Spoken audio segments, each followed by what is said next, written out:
penyakit usus buntu itu biasanya merujuk pada meradangnya si usus buntu. Nah, usus buntunya itu biasanya yang terjadi nih tersumbat. Ada sumbatan di mulut si usus buntunya itu, sehingga yang ada di dalamnya bakterinya itu berkembang biak dengan liar, makin banyak. Nah, karena dia tidak bisa bergerak keluar, dia diam di dalam. Nah, kalau jumlahnya makin banyak, meledaklah rumahnya.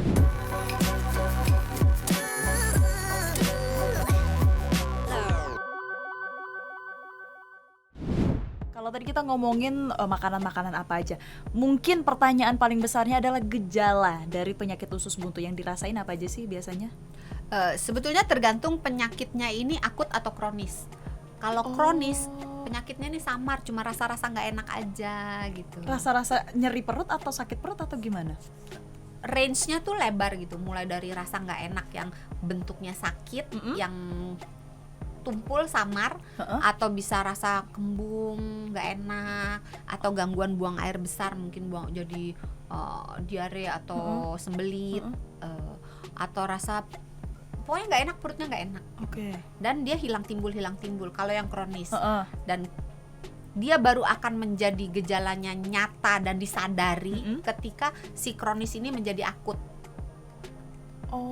Karena kalau akut? Nah, kalau akut gejalanya itu lebih jelas. Jadi ada rasa tidak enak di perut, terutamanya nyeri. Pada umumnya orang sakitnya di daerah pusar duluan, tapi ada yang langsung di sebelah kanan bawah, karena usus buntu kita letaknya di sebelah kanan bawah perut sini. Nah, ada yang langsung di daerah tersebut dia langsung sakit, ada yang sakitnya di pusar, di apa, pusar tuh apa bahasa Indonesianya ya? Pusar tahu ya, pusar bahasa Indonesia ya. Bener.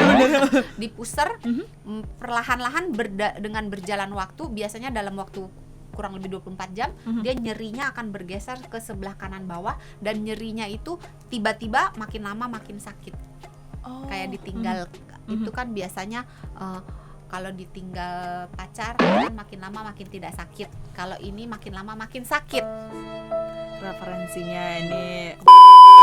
Kemudian demam yang ringan, terus bisa mual, muntah, kembung, tapi nggak bisa kentut.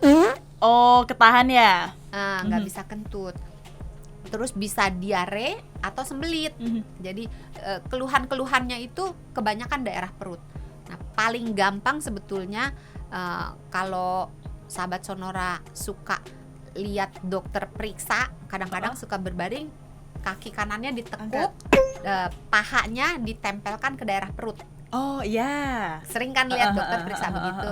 Nah, biasanya kalau memang daerah usus buntunya yang terkena, kalau digituin nyeri, sakit. Terus kalau misalnya ditekan, daerah perut di sebelah kanan bawah itu ditekan, terus dilepaskan tiba-tiba, nyerinya akan bertambah. Terus kalau kita batuk atau kita bergerak gitu ya, itu nyerinya akan bertambah. Sakit, kasihan jadinya. Bukan sakit hati. Bukan, sakitnya tuh di sini lah Gus. Sakitnya tuh di sini. Itu tadi kalau kita ngomongin soal gejala dari penyakit usus buntu. Kalau kan gejalanya udah ada, tapi penanganannya terlambat nih, Doksan. Efeknya apa? Nah, sebetulnya kalau bisa jangan terlambat. Makanya sosialisasi gejala usus buntu itu sangat penting. Kalau nyeri di sebelah kanan bawah, itu jangan dianggap remeh. Ke dokter untuk pastikan apakah ini usus buntu atau bukan. Nah, kalau seandainya sudah terjadi, sudah terlambat gitu, benar. Ya penanganannya sebetulnya sih sama aja, baik akut baik kronis, biasanya dioperasi. Walaupun kalau fasenya akut dia ringan, atau fasenya kronis tapi ringan, dia masih bisa diatasi, dicoba dengan antibiotika, pemberian antibiotika. Tapi kalau seandainya sudah terlambat, usus buntu itu terlambat ditangani, dia makin lama kan makin si kuman yang berkembang biak, si nanahnya yang ada di dalam usus buntunya makin lama akan makin banyak, tekanannya makin tinggi, akan pecah. Kantong usus buntu itu akan pecah, sehingga isi usus buntu itu akan bertebaran. Kebayang nggak sih kalau sesuatu yang ada kantongnya terus kantongnya pecah, Pecah. dor gitu kan. Iya, Kan benar. isinya Ber- berkeliaran iya, benar, kemana-mana, benar. muncrat Heeh, kemana-mana heeh, gitu kan. Nah sementara rongga perut kita bukan rongga usus ya, rongga perut kita adalah tempat yang steril, tidak boleh ada nanah, kuman dan seterusnya. Nah begitu isi dari kantong Muncrat usus buntu tadi. itu keluar Heeh. dan mengotori rongga perut dan organ-organ perut, maka harus dilakukan pembersihan sehingga operasi usus buntu yang sudah pecah dibandingkan dengan operasi usus buntu yang belum pecah itu jauh lebih sulit, lebih lama dan lebih besar luka operasinya pada yang sudah pecah.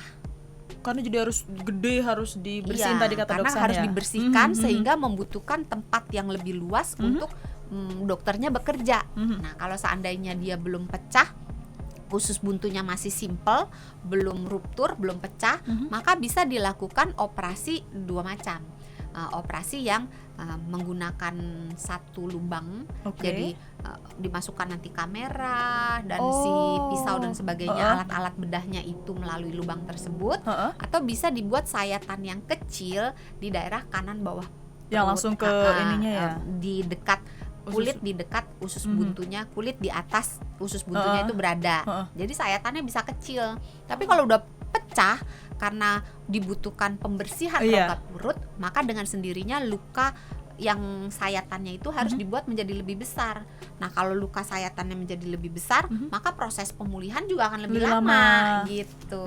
Jadi sahabat Sonora jangan menganggap remeh Nyeri perut gitu ya. nyeri perut terutama di sebelah kanan bawah perut, walaupun nyeri di kanan bawah perut tidak pasti usus buntu, karena bisa aja mungkin dia radang hidung telur misalnya pada perempuan, atau mungkin radang saluran kemih misalnya, atau mungkin radang usus misalnya. Banyak penyakit-penyakit yang bisa menyebabkan nyeri pada perut kanan bawah, tapi harus dipastikan ke tenaga kesehatan apakah ini Nyeri. potensi ke arah usus buntu atau bukan sebelum terlambat dan usus buntunya pecah. Oh, harus operasi gitu ya, dokter. Kalau operasi usus buntu itu berarti si usus buntunya diangkat atau diapain? Penjelasan dari operasi penyakit usus buntu tuh usus buntunya akan diapain sih, Dok? Sebetulnya selama ini pasien-pasien yang sudah mengalami operasi usus buntu tidak mengalami gangguan kesehatan yang bermakna gitu. Jadi bisa hidup seperti orang normal, Makan pada apapun umumnya, bebas. biasa. Tetapi bahwa sesudah proses pemulihan terjadi, gaya hidup seperti apa yang harus dilakukan.